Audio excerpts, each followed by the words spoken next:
Olá, meus irmãos e irmãs do Grupo Espírita Amadeu Ferretti, com muita alegria que aqui estamos para estudarmos o Evangelho segundo o Espiritismo. E nesse momento especial, vamos ao capítulo 17, cujo título é Sede Perfeitos. O nosso objeto de estudo será o item 9, os superiores e inferiores, né? E nesse capítulo, Allan Kardec vai abordar a questão da perfeição, ou seja, das atitudes que devemos tomar, das ações que devemos proceder nessa nossa vida terrena para que consigamos atingir a perfeição. Inicialmente, vamos então fazer a nossa prece e elevando o nosso pensamento ao Pai Criador, agradecer a oportunidade de aqui estarmos para proporcionarmos mais uma vez o estudo e também melhorar a nossa jornada terrena rumo à perfeição. Obrigado, Pai, por todas as oportunidades que nos são concedidas nesse plano físico. Sabemos das aflições de muitos irmãos que aqui estão e a oportunidade que temos de praticar a caridade, a piedade, a ajuda ao próximo, colocando em prática o amor que o Mestre Jesus nos ensinou. Obrigado, Divino Mestre, por aqui ter estado entre nós há 2000 anos, nos mostrando o verdadeiro caminho da luz. Que esse caminho possa ser por nós trilhados, com todas as energias que dispomos para praticar, segundo a Tua palavra, o amor ao próximo. Que o Pai nos abençoe para que possamos ser eficientes nessa nossa jornada. Que os nossos mentores espirituais possam estar conosco, nos amparando, nos auxiliando, nos intuindo nos momentos difíceis, para que possamos estar firmes no propósito da prática do bem. Que o amor divino esteja com todos, não somente nesses momentos de estudo, mas em todos os momentos de nossa vida, para que um dia possamos deixar este plano físico melhor do que aqui chegamos. Que assim seja, graças a Deus. Muito bem, então nós vamos ao texto esse que foi colocado no Evangelho segundo o Espiritismo por Allan Kardec, mas na verdade foi um texto escrito por François Nicolas Madeleine, né? Foi um texto passado por ele, o cardeal Morlot, em Paris, em 1863. E ele inicia esse texto, cujo título é Os Superiores e os Inferiores, dizendo: a autoridade, tanto quanto a riqueza, é uma delegação de que terá de prestar contas aquele que se ache dela investido. Então, logo no início, a gente já percebe que todos nós, que em algum momento de nossas vidas exercemos numa posição de autoridade, precisamos entender que temos que lidar com todas as situações com autoridade, porém sem autoritarismo, com o respeito que todos aqueles com os quais vamos lidar merecem. E ele continua: não julgueis que lhe seja ela conferida para lhe proporcionar o vão prazer de mandar, nem conforme o supõe a maioria dos potentados da terra como um direito, uma propriedade. Então, exercer essa função, essa atividade de comando, seja num local de trabalho, onde muitos de nós atuam, mas também dentro da própria família. Deus, aliás, lhes prova constantemente que não é nenhuma nem outra coisa, pois que deles retira quando lhe apraz. Se fosse um privilégio inerente às suas personalidades, seria inalienável. A ninguém cabe dizer que uma coisa lhe pertence quando lhe pode ser tirada sem seu consentimento. Deus confere a autoridade a título de missão ou de prova, quando o entende, e a retira quando julga conveniente. Então, nessas palavras, percebemos que tudo que nós obtivemos nessa nossa passagem pelo plano físico é uma concessão divina. E precisamos aprender a lidar com essas concessões, muitas vezes como missão, outras como provação. E se não nos pertence de forma definitiva, a qualquer momento pode ser retirado. Por isso, todo equilíbrio é necessário para lidar com essa grande responsabilidade que é ter o comando de um grupo, uma equipe, enfim. Quem quer que seja depositário de autoridade, seja qual for a sua extensão, desde a do Senhor sobre o seu servo, até a do soberano sobre o seu povo, não deve olvidar que tem almas a seu cargo, que responsável pela boa ou má diretriz que dê aos seus subordinados, e que sobre ele recairão as faltas que estes cometem, os vícios a que sejam arrastados, em consequência dessa diretriz ou dos maus exemplos, do mesmo modo que colherá os frutos da solicitude que empregar para os conduzir. Olha como é interessante, né?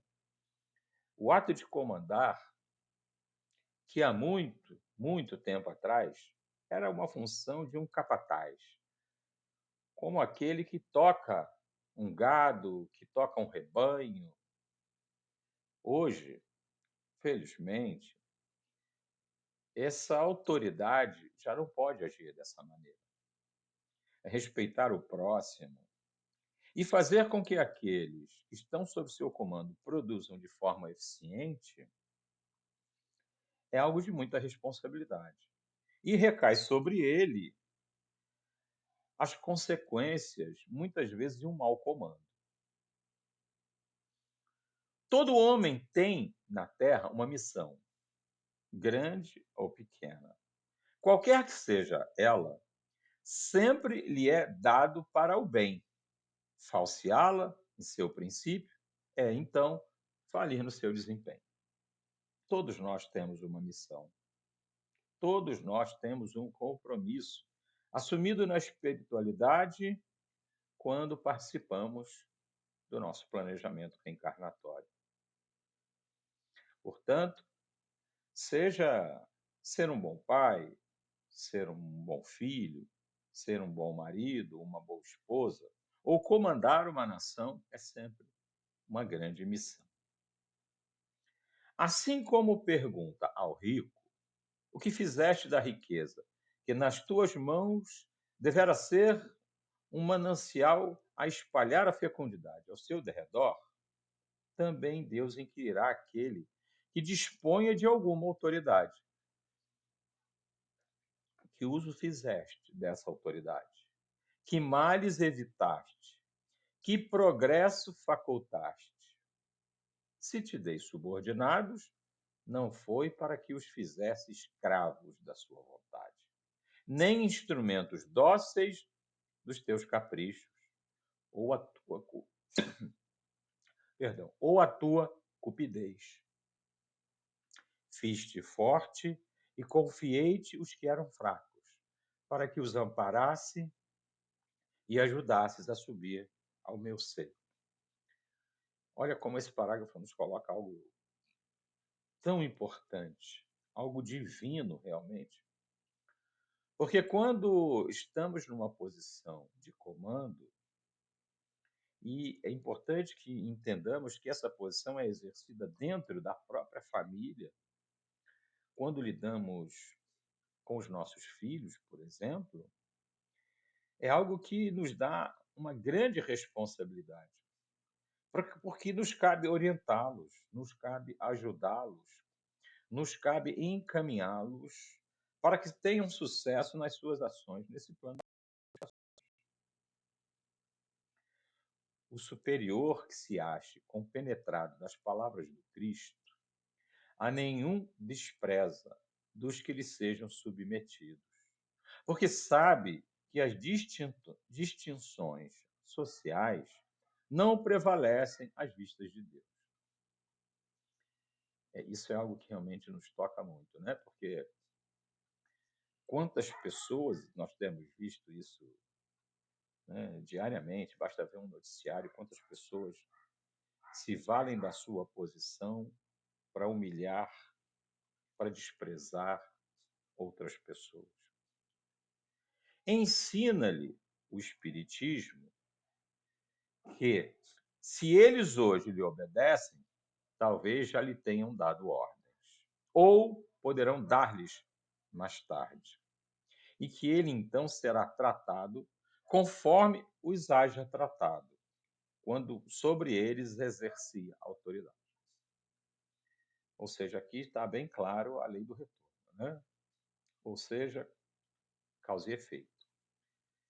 Se tratamos bem, um dia receberemos as mesmas benesses, mas se tratamos mal, um dia haveremos também de vivenciar aquilo que estamos praticando. Se o superior tem deveres a cumprir, o inferior, de seu lado, também os tem, não menos sagrados. Se for espírita, sua consciência ainda mais imperiosamente lhe dirá que não pode considerar-se dispensado de cumpri-las, nem mesmo quando o seu chefe deixe de dar cumprimento aos que lhe correm, porquanto se sabe muito bem não ser lícito retribuir o mal com o mal e que as faltas de uns não justificam as de outros. Também uma grande lição, né? Se sofremos alguma forma de agressão, não nos cabe retribuir com agressão. E aí é que muitas pessoas confundem justiça com vingança. Se a sua posição lhe acarreta sofrimentos, reconhecerá que, sem dúvida, os mereceu, porque provavelmente abusou outrora da autoridade que tinha, cabendo-lhe, portanto, experimentar a seu turno o que fizera sofrerem os outros. Se vê forçado a suportar essa posição, por não encontrar outra melhor, o Espiritismo lhe ensina a resignar-se, como constituindo isso uma prova para a sua humildade, necessária ao seu desenvolvimento. A humildade é uma característica que facilita muito o nosso trânsito numa sociedade com muitas dificuldades, com muitas aflições, com muitas pessoas que têm dificuldade para lidar com os seus pares, com os seus companheiros, suas companheiras. Sua crença lhe orienta a conduta e a induz a proceder como quereria que seus subordinados procedessem para com ele, caso fosse o chefe. Por isso mesmo, mais escrupuloso se mostra no cumprimento de suas obrigações, pois compreende que toda negligência no trabalho que lhe está determinado redunda em prejuízo para aquele que o remunera e a quem deve ele seu tempo e os seus esforços. Numa palavra, solicita o sentimento do dever oriundo da sua fé e a certeza de que todo afastamento do caminho reto implica uma dívida que cedo ou tarde terá de pagar. François Nicolas Madeleine, Cardeal Morlon, Paris, 1863. Esse texto é importante para a nossa reflexão sobre como lidamos não só com os dito no texto, com os nossos inferiores, né? Com aquelas pessoas que estão subordinadas ou com aquelas pessoas com as quais lidamos numa relação de trabalho, numa relação familiar, e com aqueles também que são os nossos superiores nesses ambientes. Acima de tudo, o respeito, o carinho, o acolhimento precisa ser desenvolvido, aprimorado por nós. Porque o que nós buscamos nessa vida, nesse plano de provas e expiações, é a elevação espiritual, é a nossa transformação moral. O que o Cristo nos ensinou foi, na sua frase mais profunda, quando nos disse amar ao próximo como a nós mesmos e a Deus sobre todas as coisas, para que tenhamos para com o próximo um olhar diferente. Mas é tão difícil, principalmente nesse mundo em que vivemos, olhar para uma pessoa que nos agride com o olhar da caridade. Porque uma pessoa que nos agride, ela não é necessariamente um inimigo. Muitas vezes é uma pessoa que pede ajuda. Muitas vezes é uma pessoa que vivencia uma dificuldade e, na sua carência afetiva, na sua dificuldade emocional, no seu desequilíbrio, ela não sabe como se expressar. Temos o caso de um companheiro que trabalhava numa escola conosco e todas as vezes que entrava na sala dos professores, ele entrava para reclamar dos alunos, para reclamar da escola, da direção, dos filhos, da esposa, enfim. E todos que já o conheciam se irritavam, se desgastavam com as atitudes dele. E muitos até saíam da sala quando ele entrava. Até que tivemos a notícia do suicídio dele. E foi aí que muitos de nós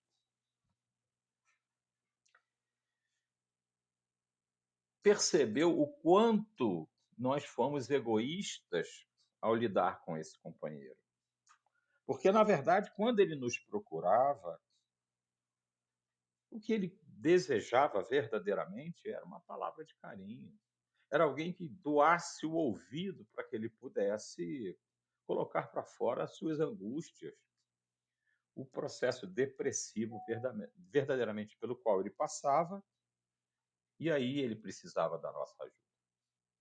Por isso é que esse texto faz com que nós façamos essa profunda reflexão sobre as nossas relações com todos aqueles que nos cercam. Né? Quantas vezes paramos o carro num sinal de trânsito e quando alguém vem a gente fecha o vidro? Né? Muitas vezes por medo, por temor de um assalto, por exemplo, mas outras vezes estamos ali deixando uma pessoa que está tentando sobreviver numa condição muito difícil, né? Então, que nós possamos refletir melhor sobre as nossas ações, sobre as nossas relações com todos aqueles que nos cercam, principalmente dentro da família. Porque nesse núcleo estão aqueles que verdadeiramente precisam de nós e, mais ainda, muitos deles significam para nós um resgate de atitudes infelizes que cometemos em outras encarnações. Então, ter calma, ter paciência, tolerância com todos aqueles que nos cercam, certamente é uma atitude que o Mestre Jesus gostaria de ver em todos nós, porque aqui estamos para evoluir. E que possamos fazer desse pequeno intervalo de tempo entre o berço e o túmulo um período de aprendizagem, de crescimento, de evolução espiritual.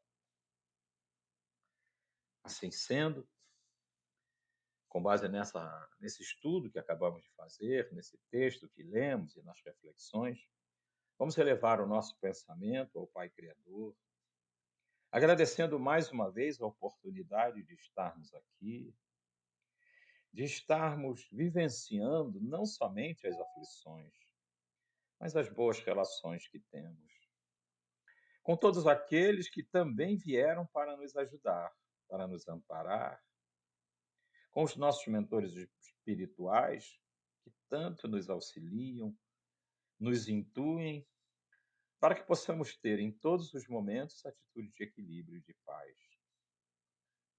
Obrigado, Divino Mestre, por nos ensinar o verdadeiro caminho da luz.